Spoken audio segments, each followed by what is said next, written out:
bagaimana kondisi nilai-nilai ini diaplikasikan untuk keturunan-keturunan Wali Songo dan keluarga yang tersebar banyak, terutama di Nusantara dan juga secara luas di seluruh dunia. The connection between me and Wali Songo is Keraton Kaspuhan Cirebon. From my curator of our museum, Dr. Antasen, to me, we all is a good friend and a close friend of the Keraton Kaspuhan. I have invited by the late Sultan Aliyev of Keraton Kaspuhan to be the officer to promote and help Keraton Kaspuhan to build a relationship between Malacca and China. I have ever invited Keraton Kaspuhan Sultan Aliyev, the late Sultan Aliyev, visit China several times to make friends, to develop the tourism and the culture and research between Cirebon, Malacca, and China. Today, I come here to participate in the Wali Songo seminar. I'm so glad. Why? Because not only my connection with Keraton Kaspuhan, with Sunan Gunung Jati, but also for me, I introduce Wali Songo in our museum to all the visitors in Malacca Zhenghe Museum. Jadi hubungan baik yang terbina oleh Laksamana Cheng Ho ini pertama bisa kita lihat dari kesepuhan dan Kesultanan Cirebon.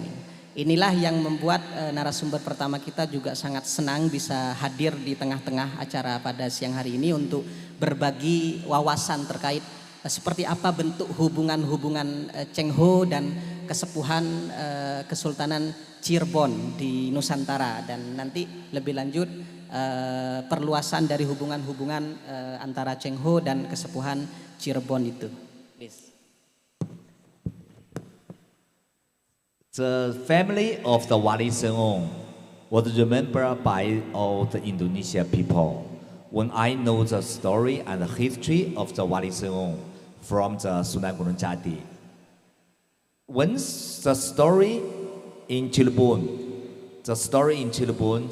it is said, Sunan Gunung Jati have ever visited Nanjing city of China. It's the capital of Ming Dynasty in China. He married Chinese wife named Ong Tingyang.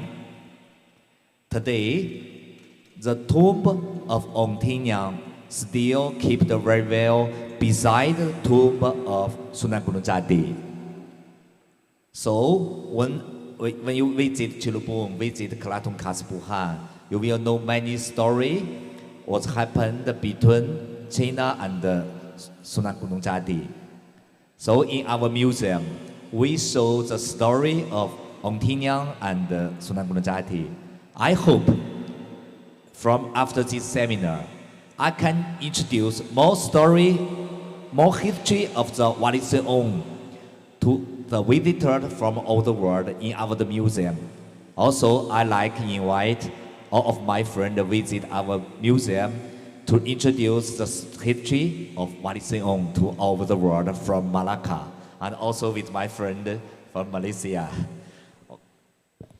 Jadi hubungan pertama Wali Songo yaitu bisa dilihat dari perjalanan Sunan Gunung Jati Cirebon yang berkunjung ke salah satu kota di Cina yang namanya Nanjing, ya, sebuah ibu kota besar yang ada di Cina, dan ternyata Sunan Gunung Jati juga membina keluarga di Cina, dan juga kemudian itu yang membuat hubungan semakin erat antara keturunan-keturunan Wali Songo dengan Laksamana Cheng Ho di Cina.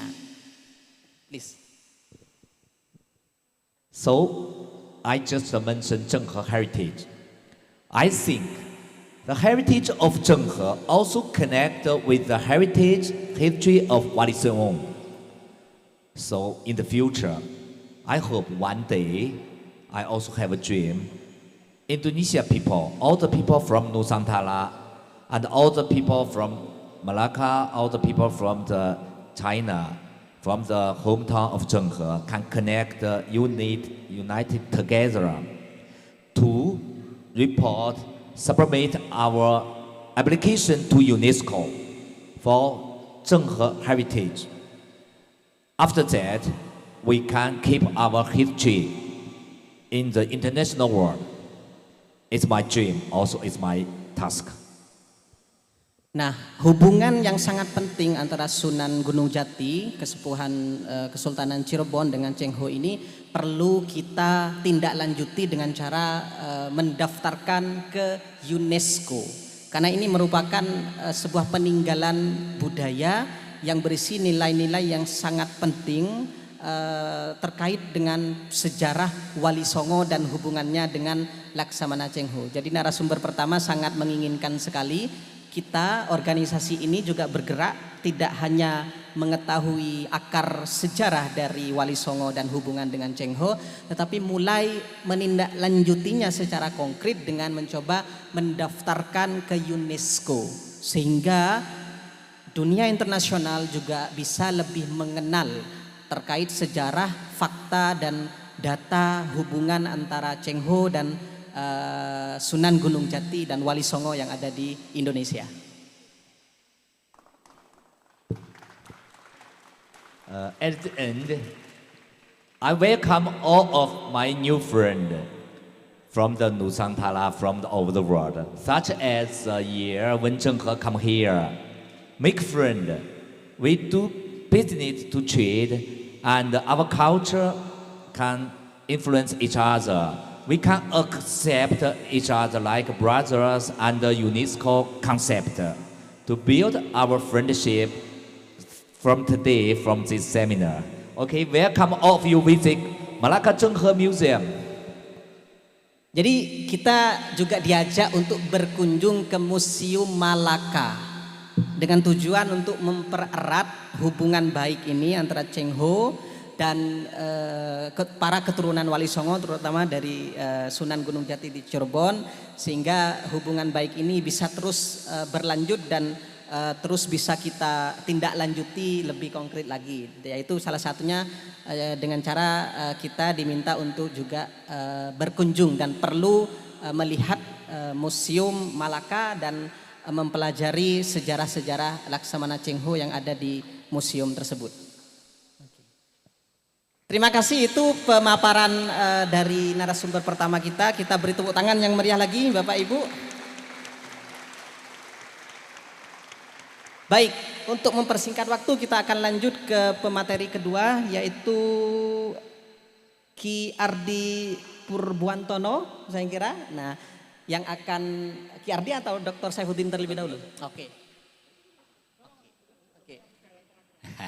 Jadi Dr. Saifuddin akan menjadi pembicara pamungkas, kunci, maka beliau sepatutnya di akhir nanti sekaligus menyimpulkan materi pada siang hari ini. Oleh karena itu untuk narasumber kedua kita beri tepuk tangan yang meriah dan akan dibantu oleh teman saya juga memandu moderator. Silakan Gus Faruk, terima kasih. Terima kasih Muktamir dan Muktamirat. Kita langsung saja menyingkat waktu, kami persilahkan kepada Ki Ardi Purbuantoro, pemuda pelopor seni budaya pariwisata nasional 2009. Monggo Ki.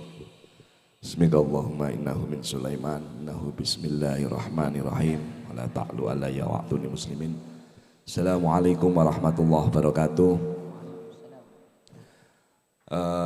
Derek bekti mengaturkan sungkem, mengaturkan bakti dumateng para kiai, para masayih, para guru-guru mulia yang telah hadir di acara muktamar Nakobaan Sam Aulia Tis'a yang pertama ini, juga kepada sahabat-sahabat, rekan-rekan pengkhidmah di panji-panji naat seluruh Nusantara. Semoga syafaat berkah dari Kanjeng Nabi kagem kita sedaya. Amin.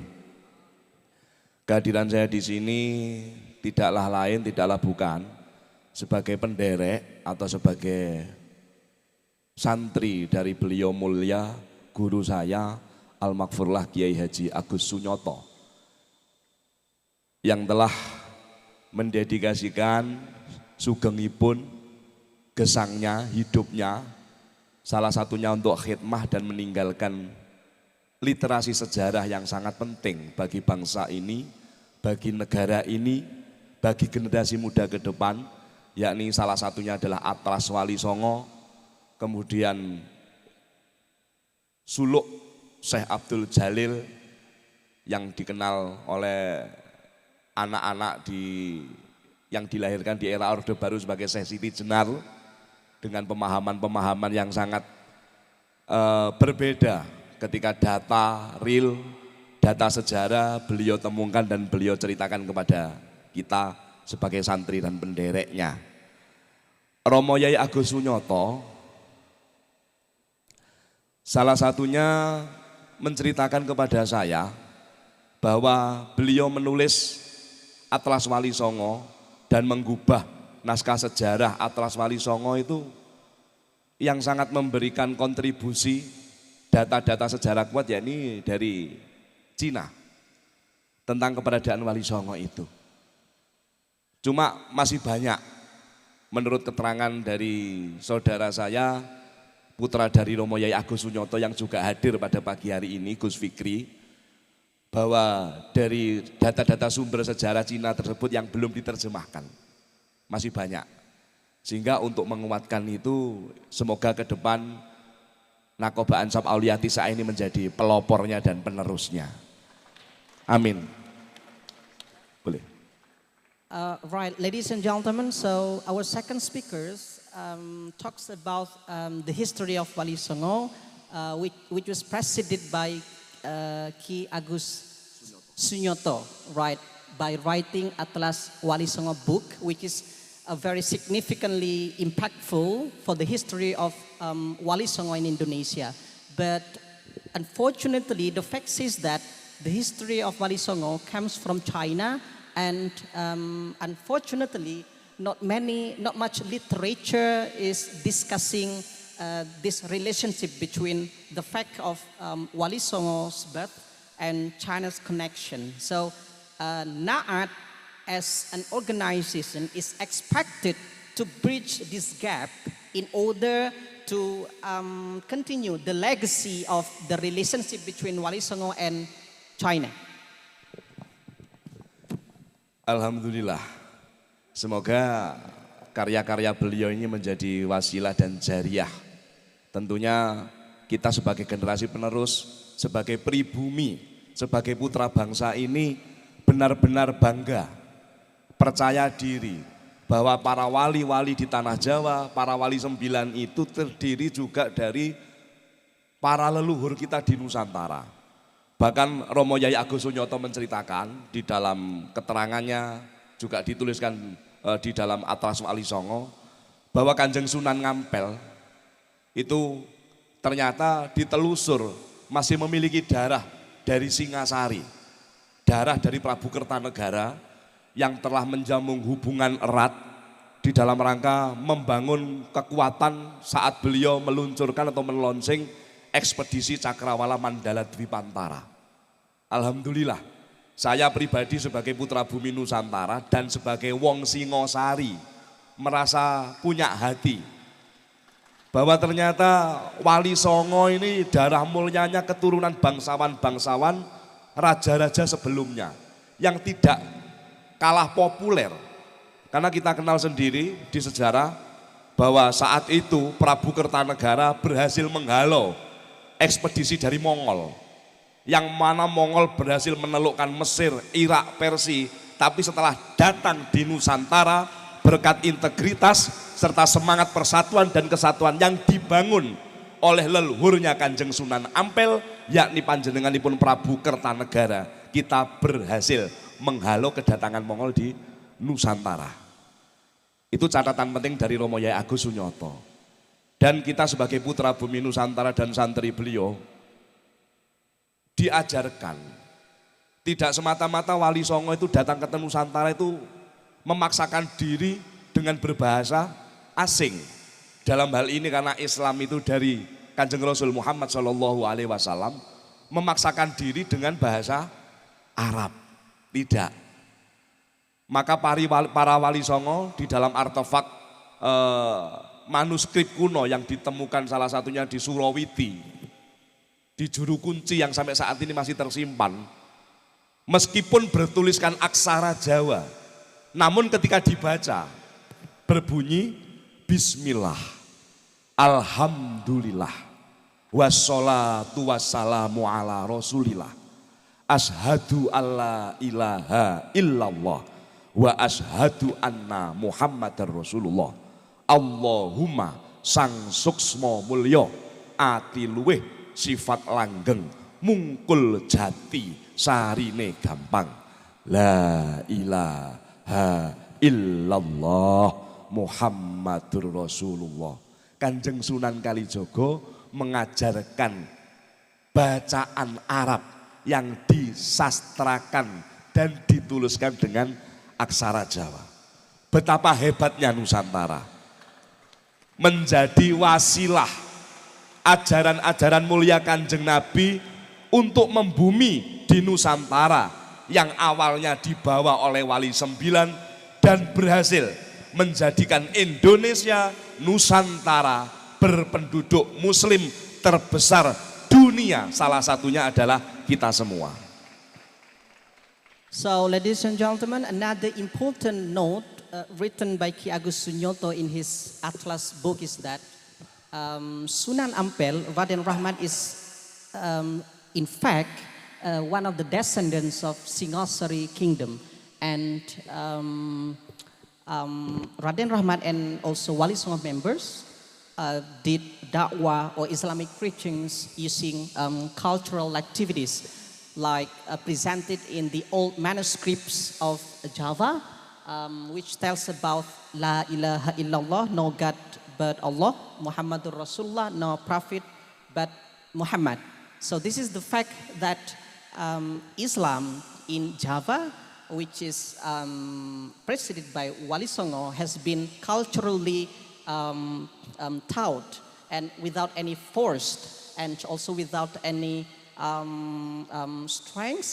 So cultural activities has been prominent in showing Islam and making Indonesia as the biggest Muslim majority in the world.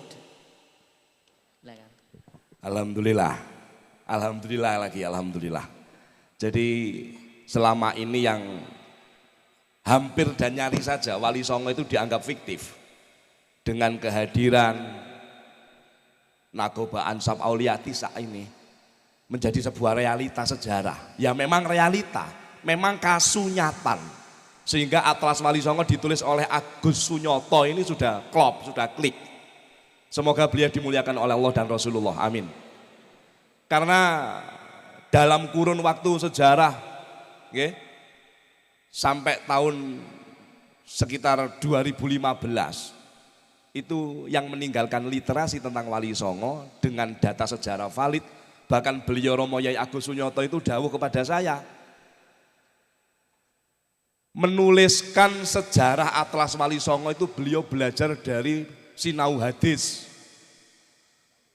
Bagaimana supaya data ini valid, itu beliau sinaunya dari bagaimana belajar hadis. Jelas sanatnya, runtut, perawinya siapa, kemudian ini maudhu, do'if atau soheh, itu beliau benar-benar bertanggung jawab. Ketika itu hanya asumsi, tanpa ada data, beliau tidak menuliskan. Sehingga di Inggris salah satunya juga Atlas Wali Songo menjadi acuan literasi yang berada di perpustakaan nasional.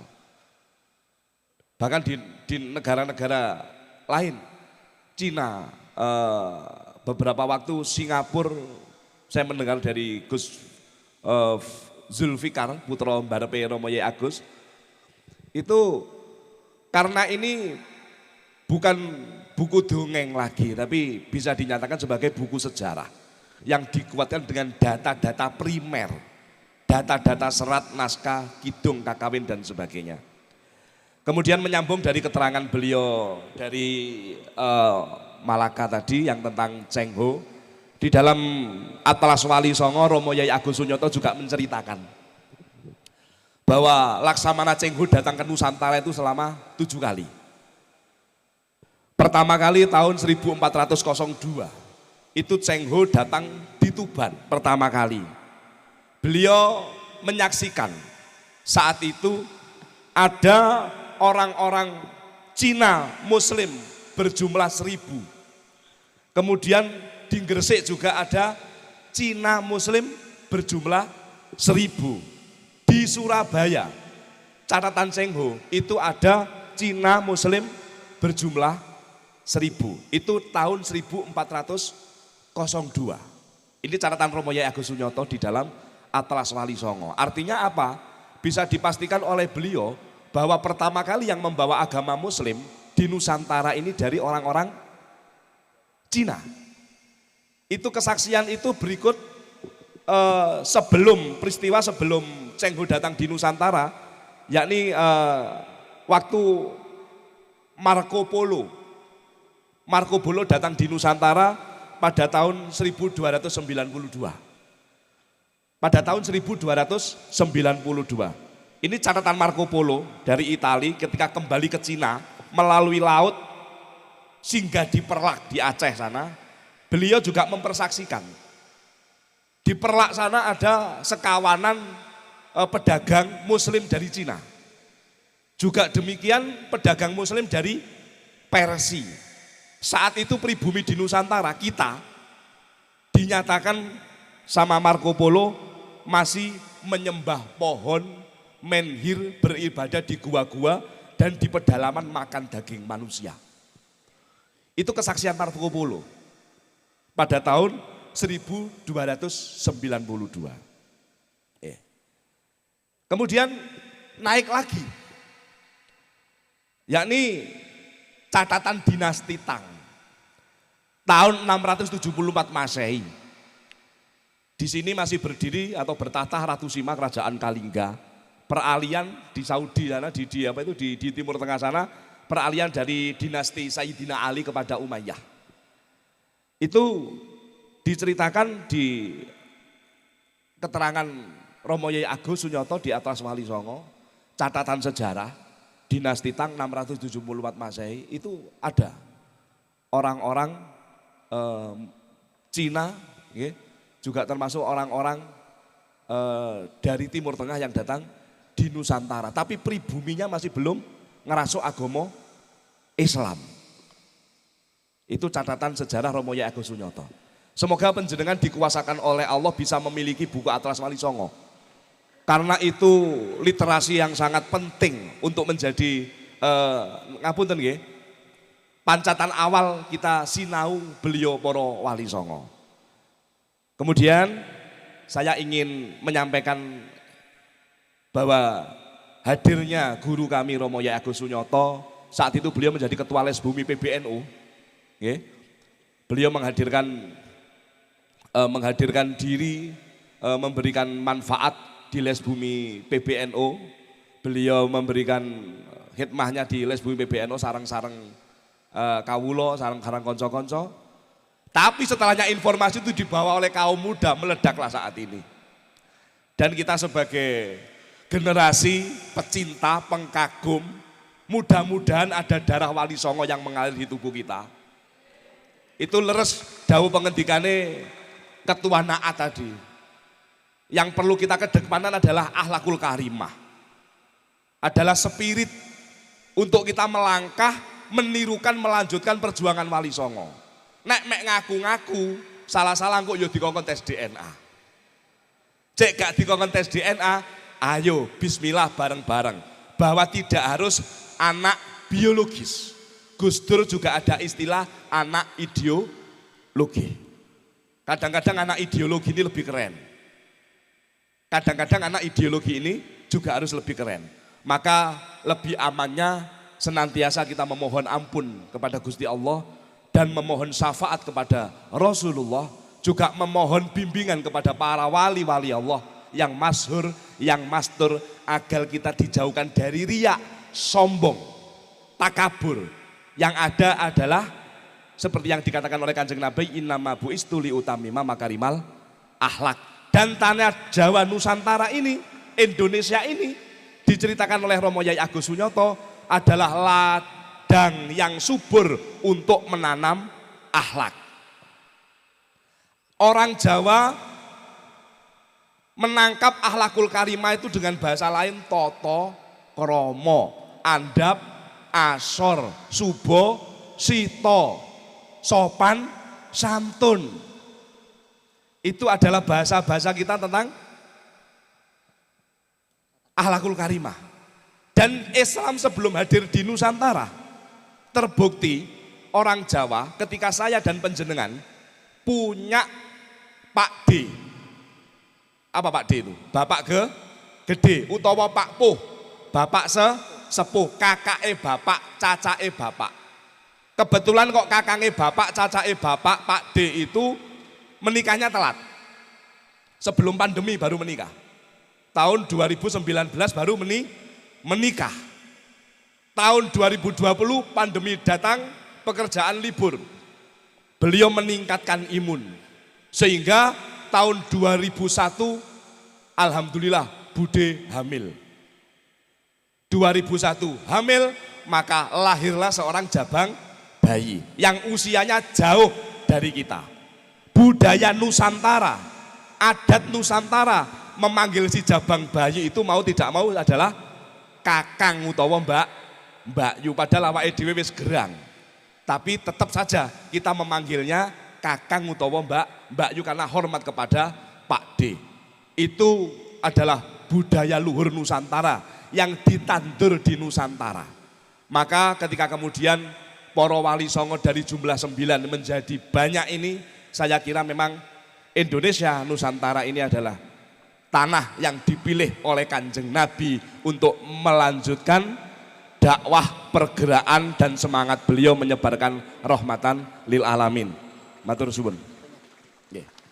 So, ladies and gentlemen, we should start from learning and reading more literature. For example, by reading Atlas Wali Songo book that has already presented evidence to us that Islam in Indonesia starts from China, and this relationship has been discussed much in Atlas Wali Songo book written by Ki Agus Sunyoto.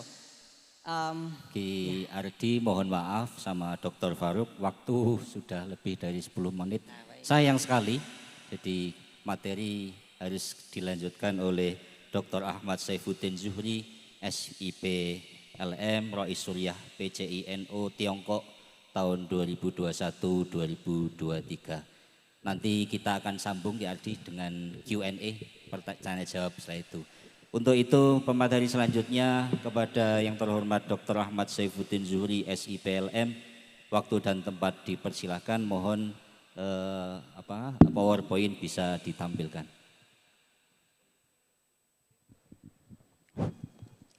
Terima kasih. Assalamualaikum warahmatullahi wabarakatuh. Yang kami hormati Al-Mukarram Kiai Haji Ubaidillah Ahrar selaku pengasuh pesantren Al-Fatah Magetan, yang kami hormati Kiai Jamuddin, Ketua Umum Naat, yang kami hormati para masyayikh, para tamu undangan dari Nusantara, tidak hanya dari Indonesia, ada dari Malaysia, Filipina, ada dari Thailand, ada dari sekitar Nusantara, yang dulu kita namakan Nusantara. Terima kasih. Saya akan menggunakan bahasa Indonesia. Jadi saya menyambung dari Ki Ardi tadi, sama menyambung dari sahabat saya Mr. Liveng. Mr. Liveng ini sahabat saya, sudah beberapa tahun kami mempunyai proyek bersama terkait dengan peninggalan Cheng Ho di Indonesia. Untuk nantinya kita mengharapkan bisa mendaftarkan impian kita bersama, mendaftarkan ke UNESCO. Ya. Tadi Mr. Ki Ardi mengatakan ada Kiai Haji Agus Sunyoto. Saya Kiai Haji Sunyoto itu saya mengingat tahun 2017 satu forum bersama beliau di Malang waktu itu, dan alhamdulillah bisa menyerap banyak ilmu beliau dari Atlas Wali Songo itu. Dan PowerPoint saya ini nanti saya akan sambungkan ke situ juga.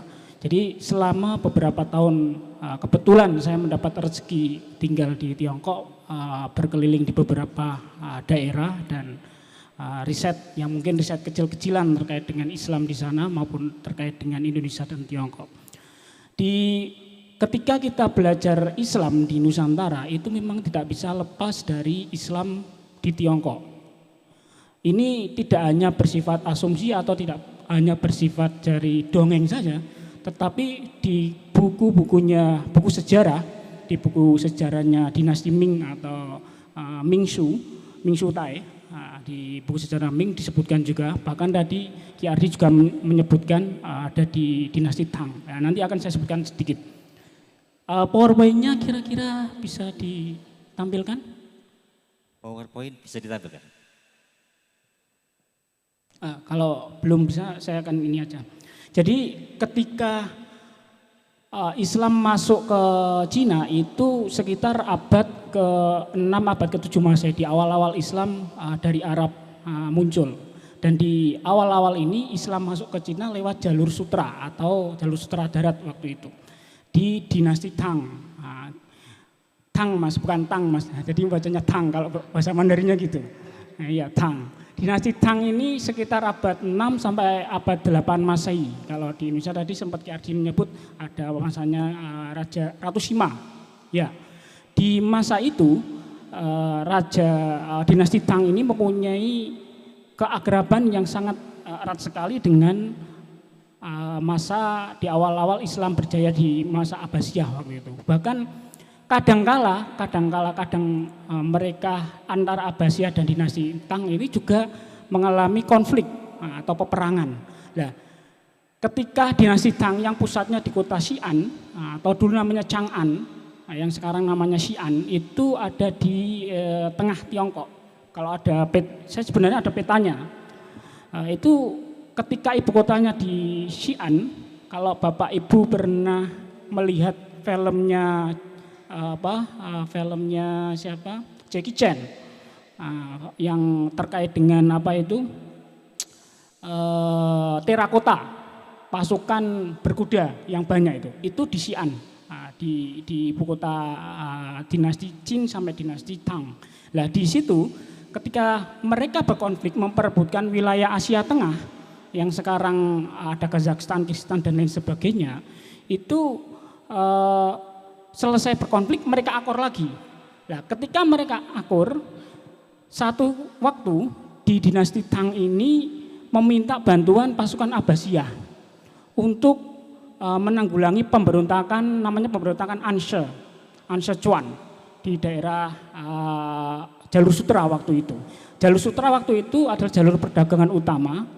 Dan ketika ada pemberontakan, dinasti Tang tidak bisa menanggulangi. Akhirnya meminta bala bantuan dari kerajaan-kerajaan di sekitarnya untuk berkoalisi melawan pemberontakan Anshe. Nah, dari pemberontakan Anshe inilah akhirnya nanti terkait dengan bagaimana Muslim yang awalnya di kota Xi'an di daratan, di tengah daratan itu berpindah ke daerah pesisir di daerah Guangzhou.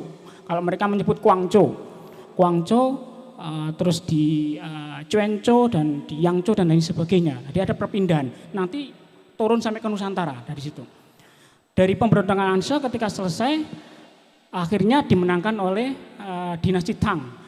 Nah, ketika bala tentaranya Abbasiyah yang diminta bantuan datang ke Cina itu sebagian besar tidak mau kembali ke daerah asalnya, tidak mau kembali ke Abbasiyah. Dan akhirnya mereka tinggal di Cina waktu itu. Nah, inilah yang nantinya jadi cikal bakal suku bangsa Hui.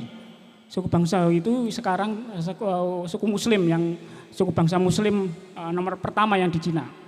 Dari awalnya dari sini. Nah, kita dari dinasti Tang selesai di abad 8 Masehi, berlanjut ke dinasti Song sampai dinasti Ming. Nah, di dinasti sebelum dinasti Ming, dinasti Yuan. Tadi Ki Ardi mengatakan ada bangsa Mongol yang menyerang ke Nusantara. Lah ini namanya kalau di sana bangsa Yuan, dinasti Yuan. Nah, dinasti Yuan ini dinasti dari utara yang terkenal sangat barbar. Nah, makanya ketika di Cina itu dibangun tembok besar Cina di bagian utara itu untuk menanggulangi serangan dari utara. Nah, dibangunlah tembok besar Cina. Tetapi serangan dari utara itu tidak bisa dihentikan oleh sebuah tembok yang sangat besar. Saya beberapa kali tembok besar Cina, tetapi bisa dihancurkan temboknya itu lewat hatinya manusia. Jadi mereka tidak melawan tembok, tapi mereka melawan manusianya dengan menyuap dan lain sebagainya. Akhirnya hancurlah tembok itu sehingga bangsa Yuan masuk, bangsa Mongol, Genghis Khan dan lain sebagainya masuk ke Cina. Dan ketika mereka menguasai Cina, bangsa Mongol ini atau dinasti Yuan, itu sebagian besar itu pasukan mereka ini dari suku bangsa Hui. Nah, di sini suku bangsa Hui itu yang bangsa Muslim itu banyak membantu, kurang lebih ada sekitar 20 sampai 30 perwira menengah sampai perwira elit di dinasti Yuan ini menjadi pemimpin waktu itu, orang-orang Hui. Salah satunya yang akhirnya menjadi salah satu gubernur Yunan pertama yang namanya Sayyid Ajal Samsuddin Umar, itu orang suku Hui dan keturunan Sayyid. Itu ketika dinasti Yuan dijadikan gubernur pertama di Yunan, di kota Kunming, yang tadi Mr. Li Feng menyebut dia membangun kota Kunming di daerah selatan Cina. Nah, ini di masa dinasti Yuan. Di dinasti Yuan itu abad sekitar 12-13 Masehi. Nah, di abad inilah banyak sekali orang Hui, orang Muslim di sana tersebar. Maka istilahnya di sana itu Yuan She Pian Tian Sha. Di masa dinasti Yuan banyak sekali suku Hui di mana-mana tersebar. Tetapi ketika dinasti Yuan ini diserang habis oleh yang selanjutnya disebut dinasti Ming, dinasti Ming, the first name dinasti Ming. Ming dinasti. Chu Yuanzhang ya. Chu Yuanzhang, Kaisar Chu Yuanzhang, kaisar pertama dinasti Ming, ketika melawan Yuan itu dibantu salah satunya ada perwira dari suku Hui Muslim. Tetapi kebijakan selanjutnya orang Ming ini tidak mau ada orang asing menjadi pejabat di sekitarnya. Orang asing itu misalnya orang Persia yang tinggal di situ, orang Hui yang ada di situ, mereka kalau orang asing tidak boleh kawin dengan sesama orang asing. Mereka harus kawin-mawin dengan orang lokal.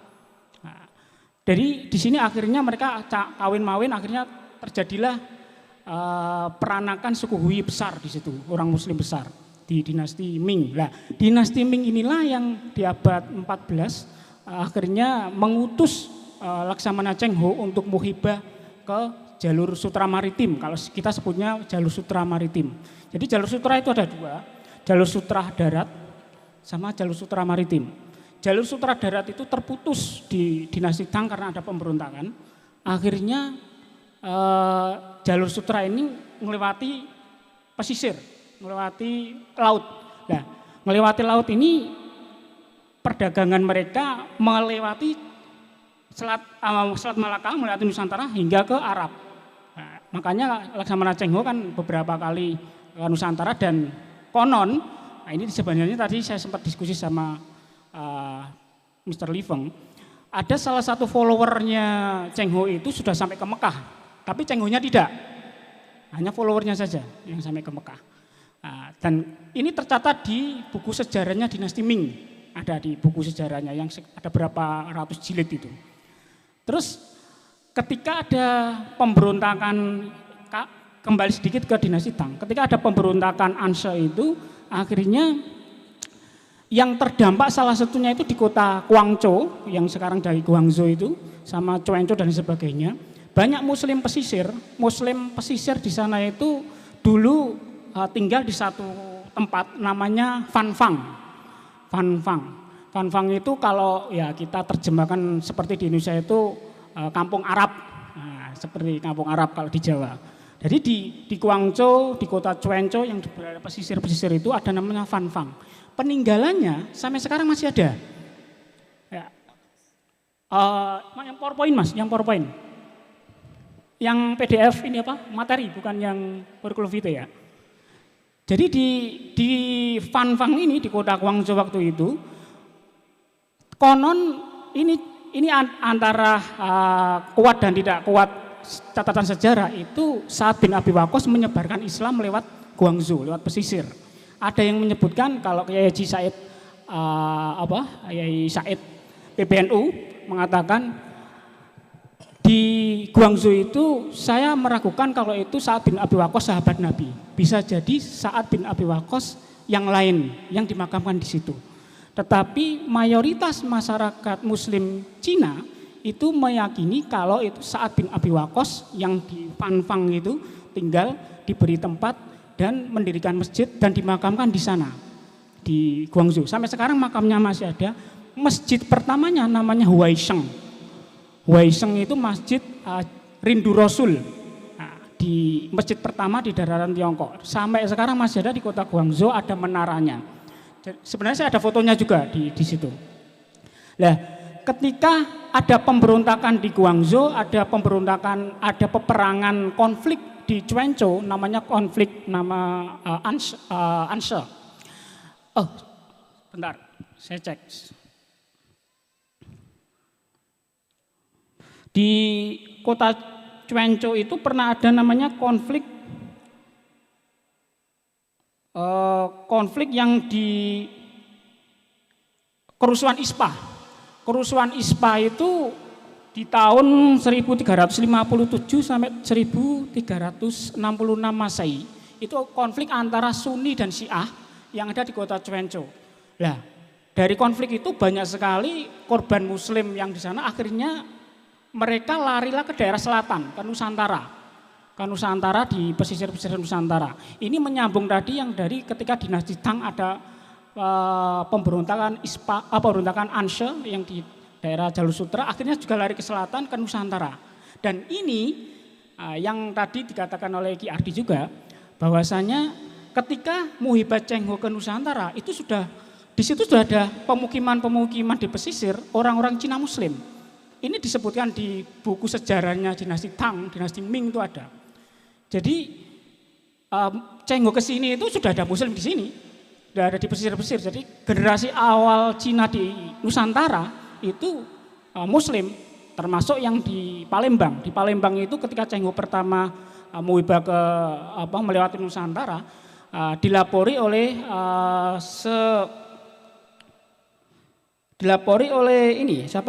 Secincing itu mengatakan kalau di daerah Palembang ada namanya perompak yang sangat ganas, yang sangat kejam, yang namanya Cencui. Cencui ini orang pelarian dari Guangzhou yang ketika waktu dinasti Ming itu dia melarikan diri ke daerah selatan dan akhirnya dia menjadi perompak di daerah Palembang. Nah, ketika Cheng Ho datang pertama kali ke selatan itu dilapori oleh Secincing bahwasanya ada pemberontak, ada perompak dari Cina. Akhirnya Cheng Ho melawan ini, memberangus perompak dari Cina tersebut. Akhirnya ada sekitar 5.000 korban, termasuk Cencui-nya ditangkap, dibawa kembali ke Cina dan dipenggal di sana. Nah, Secincing inilah yang pertama kali menjadi waktu itu diangkat oleh Kaisar Yongle di dinasti Ming itu sebagai pemimpin atau duta besar perdamaian di Palembang, di Nusantara. Nah, Jinping ini punya anak yang namanya Setacie yang di Nusantara dinamakan dengan Nyai Ageng Pinate, yang pindah dari Palembang ke Gresik. Nyai Ageng Pinate ini yang penyokong Giri Kedaton atau Sunan Giri, yang mengasuh Sunan Giri sejak kecil waktu itu. Nah, dari sinilah akhirnya keterkaitan Islam di Cina punya keterkaitan Islam di Nusantara, sehingga catatan-catatan sejarah seperti ini memang belum banyak terekspos karena literaturnya memang sangat susah. Satu, sangat susah dicari, yang kedua sangat susah dibaca dan diterjemahkan karena bahasa Mandarin. Makanya saya alhamdulillah ketemu Mr. Liweng, nanti kita bisa kolaborasi literatur manuskrip yang Mandarin itu bisa nanti kita eksplorasi terjemahkan bersama. Terima kasih dari saya. Wassalamualaikum warahmatullahi wabarakatuh. Right, ladies and gentlemen, so in conclusion, a very comprehensive stories and history of Islam from China has been presented by Dr. Saifuddin. So in conclusion, we need to highlight that the role of China in promoting or in spreading out Islam to Nusantara or Indonesia is significant. So we cannot avoid the fact that this position is crucial when we want to understand Wali Songo descendants throughout the history. Thank you very much. Baik, sekarang waktunya Q&A bagi Bapak Ibu para muktamirin muktamirat yang ingin bertanya. Kami beri pada sesi pertama 2 penanya dulu, mohon unjuk tangan dan maju.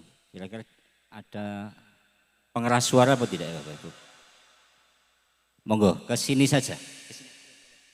Baik, monggo, kami persilakan.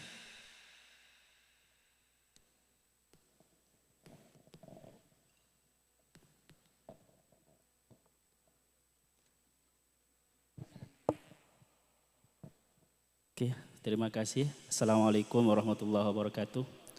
Ngapunten, setuju. Yang pertama kami sengaja siapkan untuk Mr. Lee. Apakah di Lembaga Cheng Ho Malaka menyimpan data tentang hubungan nasab antara Wali Songo dan Ba'alawi? Ini satu. Yang nomor 2, yang nomor 2 untuk semuanya, kita orang Indonesia yang rata-rata insya Allah keturunan Wali Songo sedang mencari jati dirinya, jati diri leluhurnya. Dan di manuskrip kami atau di tulisan-tulisan kami itu ada nanti versi ke Yaman, juga ada versi ke Cina, ada juga versi Aceh yang barusan ini rame. Menurut para pemateri, di antara 3 versi ini yang paling kuat versi yang mana? Yang paling kuat dilihat dari segi bukti manuskrip dan semacamnya dan lain-lainnya. Yang nomor 3, kami ketika baca manuskrip-manuskrip di Indonesia itu ada kata-kata campa. Ada kata-kata campa. Ada juga kata-kata asmara. Sedangkan campa ini bisa campa Thailand mungkin. Ada di Aceh, di Sumatera juga ada cempa. Dan yang dimana di Aceh itu dekat juga dengan asmara juga, ada asmara. Seperti itu. Sedang di Campa juga seperti pernah kami lihat, pernah kami baca itu ada asmara juga. Yang mungkin di Indonesia nanti di akhir-akhir menjadi asmoro. Mungkin manuskrip awal asmara bahasanya. Dari versi apakah cempa Aceh atau cempa Thailand, Thailand apa? Vietnam. Ini menurut para pemateri mana yang lebih kuat? Ngapunten. Terima kasih. Okay, thank you very much. One question for Mr. Lee Ping Feng, and the other 3 questions could be addressed by the other speakers. The first question, which is addressed to Mr. Lee Ping Feng, a very important and significant question that we need to understand the answer from you, right? So, does Malacca Museum document any formal letters or manuscripts or documentations about the relationship between Wali Songo and Ba'alawi? Thank you. That's the question. In our research from our museum, when Zheng He come visit Malacca and visit Java, from that time, before that time, already many Java people already moved to Malacca. It is also written by Portugal people in Portugal historical resource after Zheng He. So it means when Zheng He visited Malacca and visited Java, firstly when Zheng He visited Java in the city named Tuban, just mentioned more than 1,000 Chinese Muslim organized a village live in Java Island. Secondly, Wen Zhenghe visited Malacca. At that time and after that, until the year 1600, that history book, Tom Pierce, written by Tom Pierce, and also the history resource written by the Gaspar Kalia, and also the historic resource by the Elidia, all is Portugal people after Zhenghe. They write many Java people moved to Malacca. Many businessmen in Malacca is from Java. So it means Malacca, Java, Zhenghe, and Yunnan city already connect from the Shanxing Umar. So yeah, it means Islam in China, in Yunnan province, connected to the Iran, Pakistan, and Uzbekistan from Middle Asia. Spread into China, Shanxing have ever been the king of Xi'an city. Then he moved to Yunnan. He built Kunming city. After 6 generations, Zhenghe is his grandson. Zhenghe visited Malacca, visited Java. It means there's Islamic spread from the Yunnan, from China side. In my opinion, in our research, the Islam of Nusantara have 2 ways to spread here. One way from north, one way from Aceh. It means 2 ways. So now if you visit Kuala Lumpur, there are very big museum named Islamic Art Museum Malaysia. You can look at a map of the Islamic spread map. One way from north, one way from Aceh, from the India. So it means, I think in our research, Islamic Nusantara include 2 ways. One way from China, one way from Aceh, 2 ways. Also, when I live in Malacca, I researched the tomb, the makam. Makam in Malacca, ancient makam Walisang. One makam named Han Kasturi. One named Han Jabat.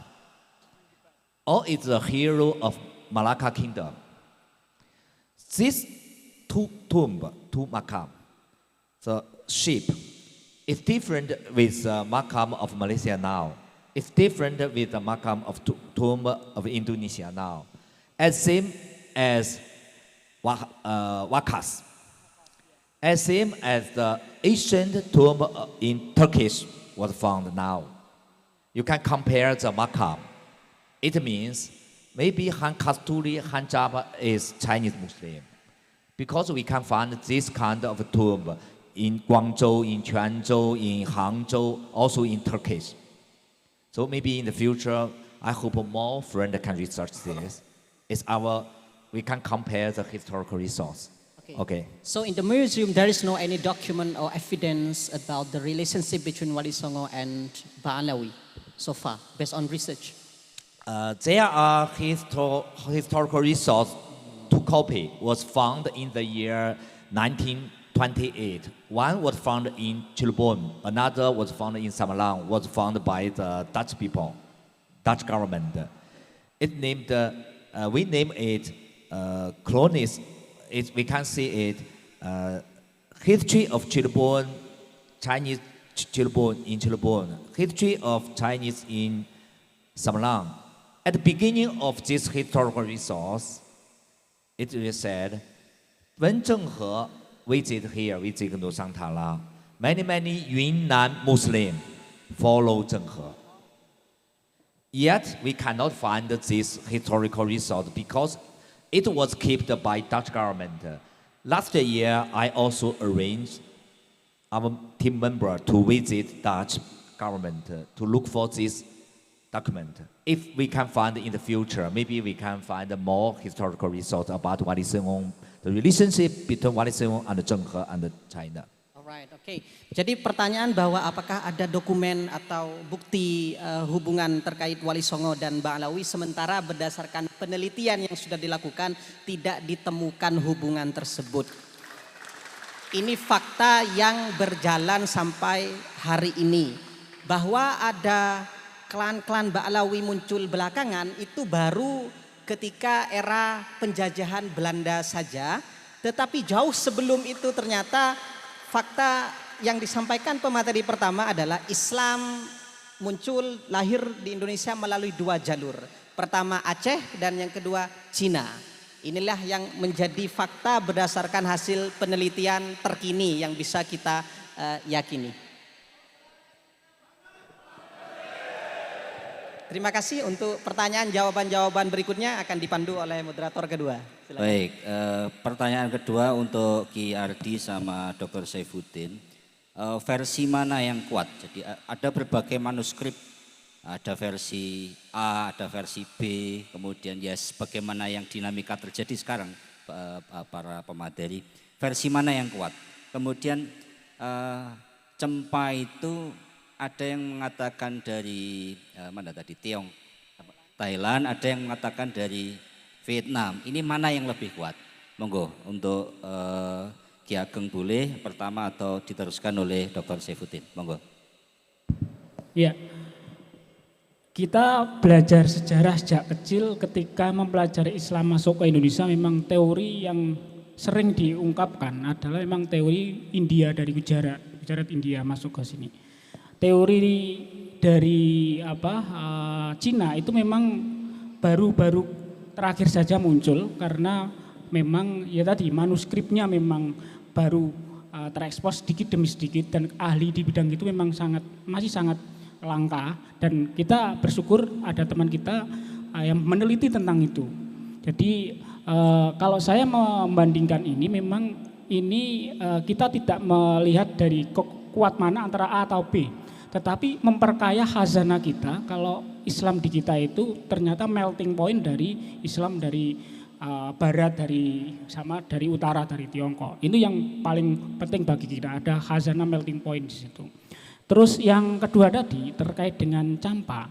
Saya pernah ketemu dengan kawan saya di Kamboja mengatakan ada yang mengatakan Campa itu di Kamboja, ada yang mengatakan di Vietnam Selatan. Nah, Liveng tadi bilang sama saya, Campa itu di Vietnam Selatan. Vietnam Selatan dengan Vietnam Utara itu berbeda sekali karakternya. Ya, makanya dulu kalau ketika ada perang Vietnam itu antara Vietnam Utara dan Vietnam Selatan kan berbeda. Seperti kalau di Cina itu ada Cina Utara dengan Cina Selatan. Secara karakteristik berbeda, secara fisik juga berbeda. Itu yang informasi yang kita dapat. Itu kira-kira. Monggo Ki Ardi mungkin menambahkan.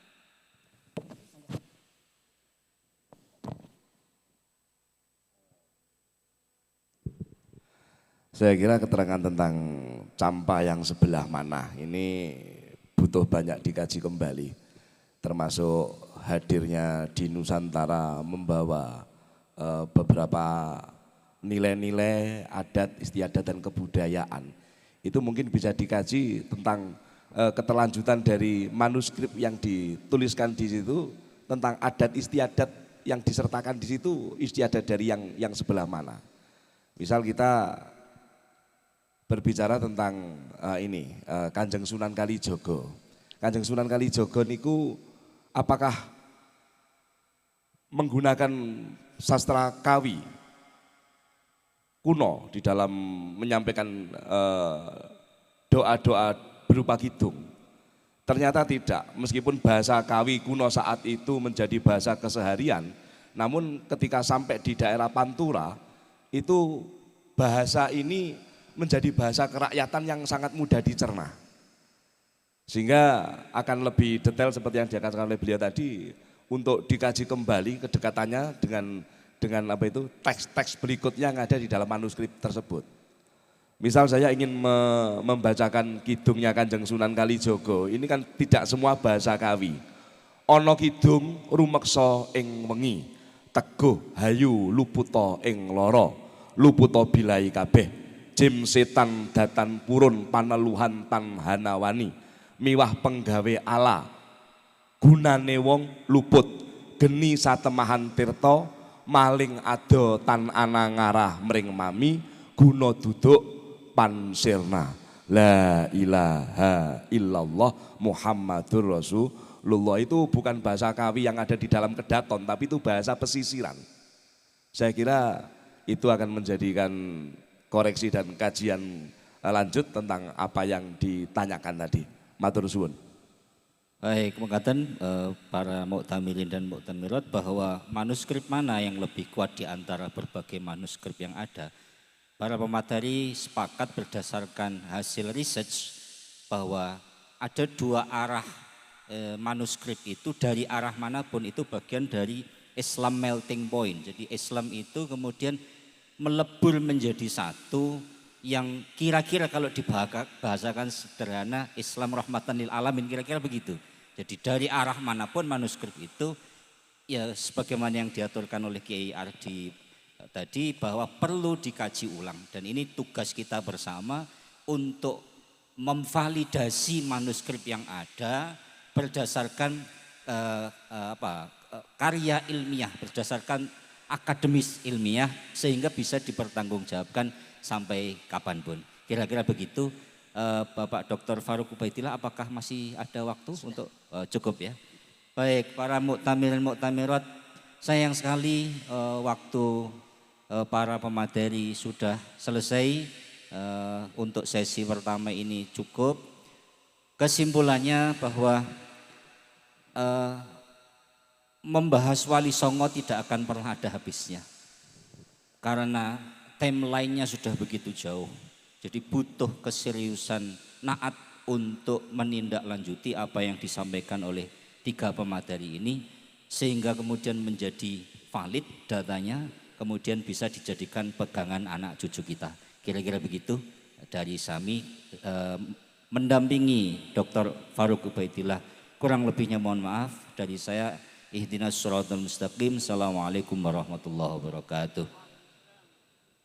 Bapak Ibu, kita beri tepuk tangan yang meriah untuk ketiga narasumber kita di sesi pertama. Dan setelah ini kita akan lanjut sesi kedua dalam waktu 30 menit karena ada satu narasumber yang akan maju ke depan, dan oleh karena itu kami undang dan kami persilakan kepada pemateri untuk kembali ke tempat duduk, dan untuk pemateri selanjutnya sesi kedua 30 menit akan kita mulai segera, dan setelah itu kita rehat sejenak atau istirahat. Ladies and gentlemen, we would like to welcome all of you to the second session of today's talk, and we would like to invite our fourth speaker from Pakistan, namely Sayyid Ali Abbas Al-Jilani, Naqib Naqaba Ashraf, Pakistan. So ladies and gentlemen, please give a round of applause. Kita beri tepuk tangan yang meriah untuk pemateri keempat kita dari Pakistan.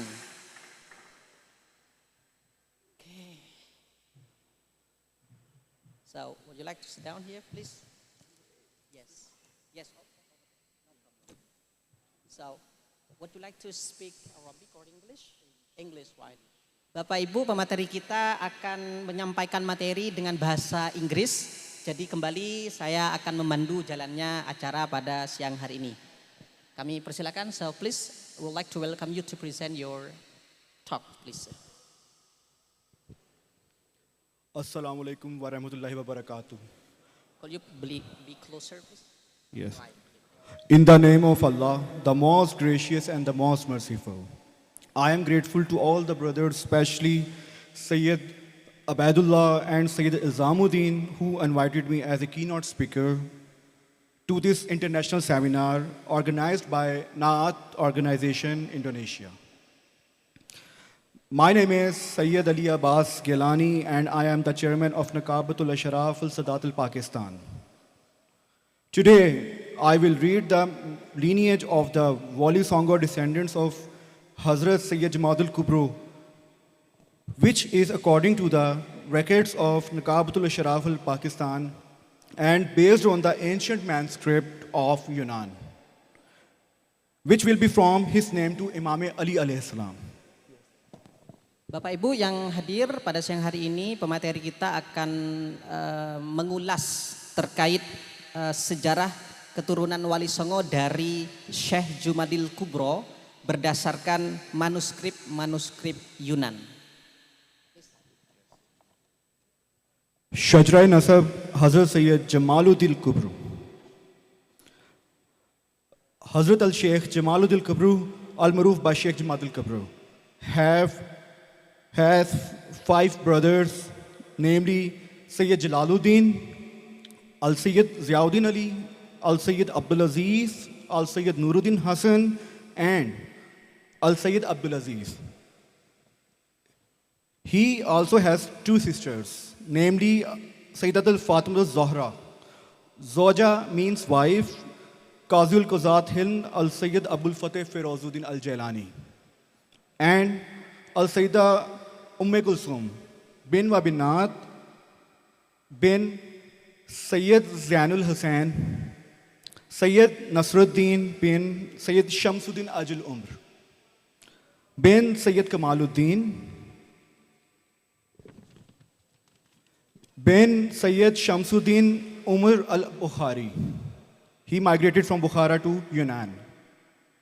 Bin Sayyid Imamuddin Ali, bin Sayyid Qasim, bin Sayyid Muhammad Shab'an, bin Sayyid Ahmad Bulaki, bin Sayyid Hussain Khalwati, bin Sayyid Muhammad al-Hakim, bin Sayyid Ali al-Akbar, bin Sayyid Abu Jafar Muhammad Samar al-Kandi, bin Ala Imam Ali al-Naqi alayhi salam, bin Imam Muhammad al-Jawad al-Taqi alayhi salam, bin Imam Ali al-Rada alayhi salam, bin Imam Musa al-Kazim alayhi salam, bin Imam Jafar al-Sadiq alayhi salam, bin Imam Muhammad al-Baqir alayhi salam, bin Imam Ali Zainul Abidin alayhi salam, bin Imam Al-Hussain alayhi salam, bin Imam Ali alayhi salam. Syekh Jumadil Kubro sanadnya bersambung sangat jelas sekali dari saudara-saudara beliau dan juga ayah ibu beliau hingga ke Rasulullah Sallallahu Alaihi Wasallam. Insya Allah inilah yang akan banyak dibahas oleh pemateri kita pada kesempatan kali hari ini.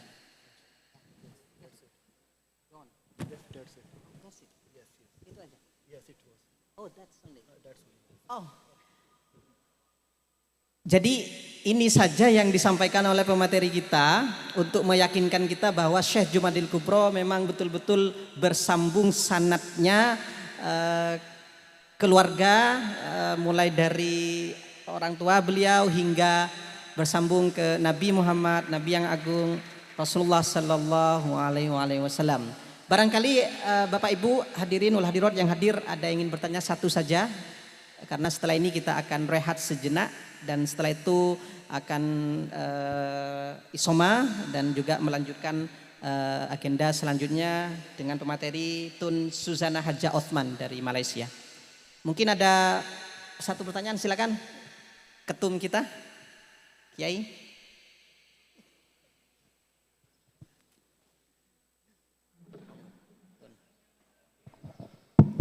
Assalamualaikum warahmatullahi wabarakatuh. I only ask one question to you, my brother. Can you show us the copies or the PDF of the Yunan manuscript that explained about the sisters of Maulana Jamaluddin Kubro? Thank you. Assalamualaikum warahmatullahi wabarakatuh. As per the record of Naqabatul Ashraf Pakistan and based on the manuscript, which is about around 400 years ago, it was mentioned that Sayyid Jamaluddin Kubro has 2 sisters. First, Sayyida Fatmatul Zahra, who was the wife of Qazitul Qazat Hind, Al Sayyid Abul Fateh Firozuddin Al Jailani. He was at the time was the Qazi of Hindustan. And the second sister, namely Kulsum. Both are buried in the region of Pakistan, and it is already mentioned in the manuscript of Al-Sadat Al-Jalani that she is the great grandmother of Sadat Al Jalania.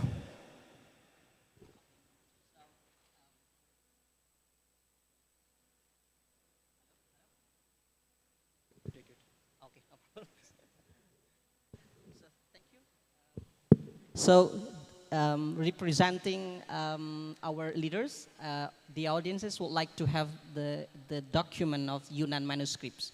Would you like to share it with us? Sure. Sure. Bapak Ibu, nanti pemateri akan membagikan dokumen atau manuskrip Yunan yang banyak membahas tentang Syekh Jumadil Kubro yang tadi sudah disebutkan itu, dan insya Allah nanti akan langsung di-handle oleh koordinator dari panitia. So thank you very much. Thank you for sharing with us about Yunan's manuscripts. It will be much very insightful for us to know more about Syekh Jumadil Kubro. And thank you very much for attending this event. Bapak Ibu, demikianlah acara pada siang hari ini. Terima kasih banyak atas atensi dan perhatiannya juga. Setelah ini kita rehat sejenak isoma, kemudian setelah itu melanjutkan acara berikutnya yaitu bedah buku yang akan dipimpin oleh pemateri berikutnya dari Malaysia juga. Sekian dari saya selaku moderator. Wallahul muwaffiq ila aqwamit thoriq. Assalamualaikum warahmatullahi wabarakatuh. Thank you, everyone.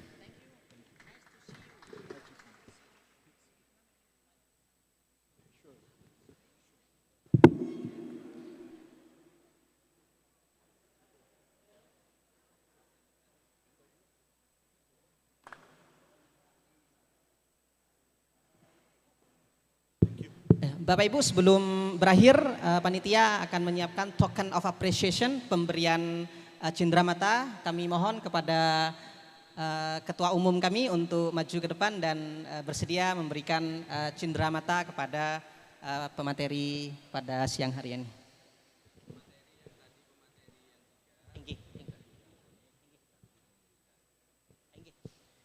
Kami juga mengundang ketiga pemateri kami di sesi pertama untuk maju ke depan. Monggo. We would like to also welcome Mr. Feng.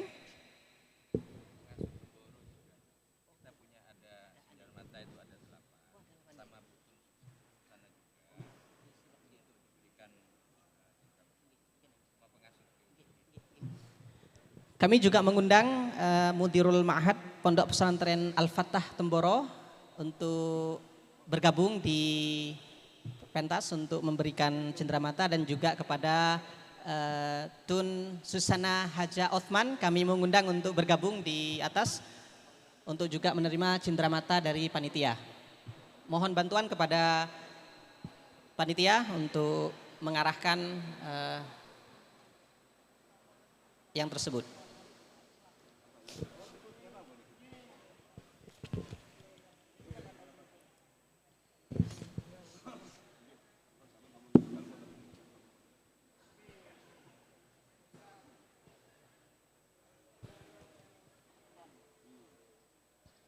Kami juga mengundang kepada Tun Susana Haja Othman untuk bergabung menerima cindramata dari panitia, dan juga Mudirul Ma'had Kiai Ubaidillah Ahror, pengasuh Pondok Pesantren Al-Fatah Temboro Magetan.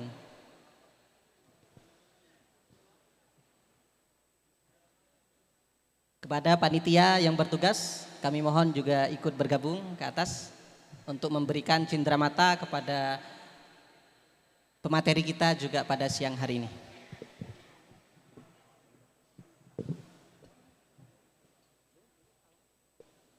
Monggo, Kiai.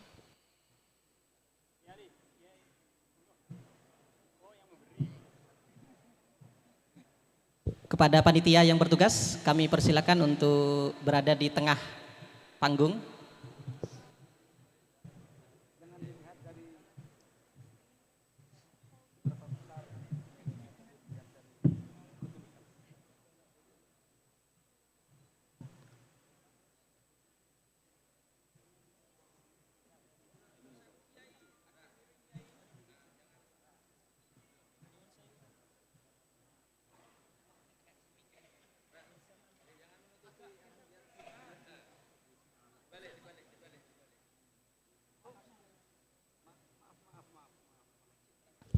Cindramata yang pertama diberikan oleh Ketua Umum Naat kepada pengasuh Pondok Pesantren Al-Fattah Temboro Magetan.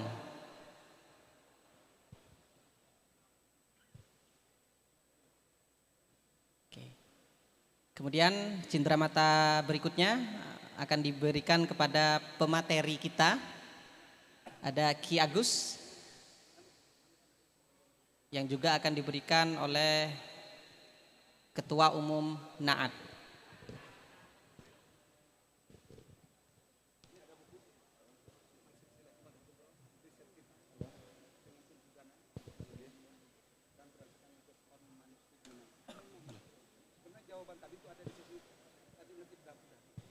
Mohon Kiai untuk mengambil posisi untuk berfoto terlebih dahulu.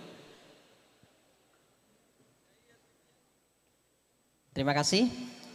Cindramata berikutnya diberikan kepada pemateri kedua yaitu Dr. Muhammad Saifuddin Zuhri, dosen UIN Wali Songo Semarang.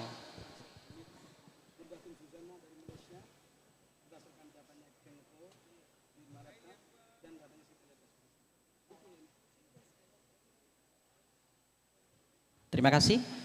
Cindramata berikutnya kami berikan kepada Sayyid Ali Abbas Al-Jilani dari Pakistan.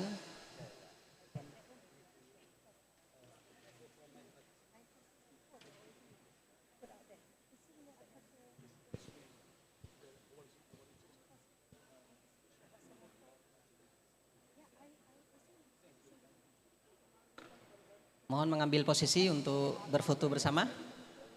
Baik, terima kasih. Cindramata berikutnya untuk pemateri kita. Mr. Lee.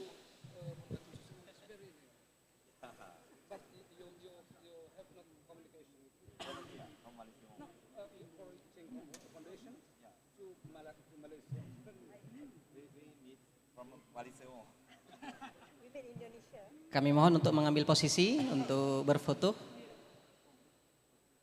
Baik, terima kasih. Dan cindramata yang terakhir kami berikan kepada Tun Susana Haja Othman yang nanti akan menyampaikan materi bedah buku tentang sejarah dan salasilah Syekh Jumadil Kubro setelah istirahat pada siang hari ini. Baik, kami mohon tetap di panggung untuk berfoto bersama. Mohon panitia untuk mengatur posisi. Baik.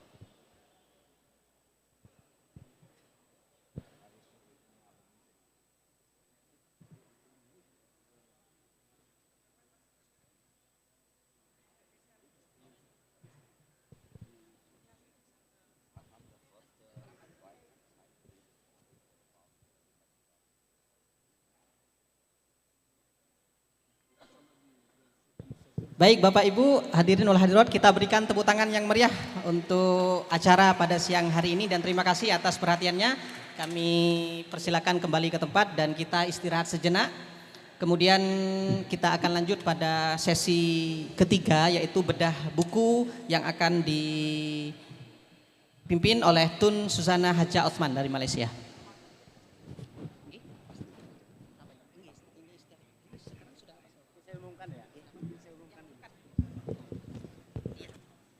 Pengumuman bahwa untuk sesi pertama kita selesai.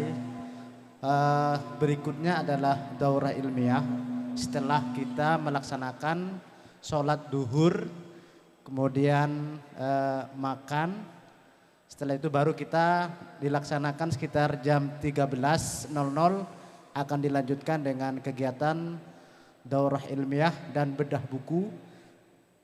Mungkin itu yang disampaikan, jadi sementara kita rehat, kita sholat dan makan yang sudah kita siapkan di sebelah ruangan ini. Terima kasih.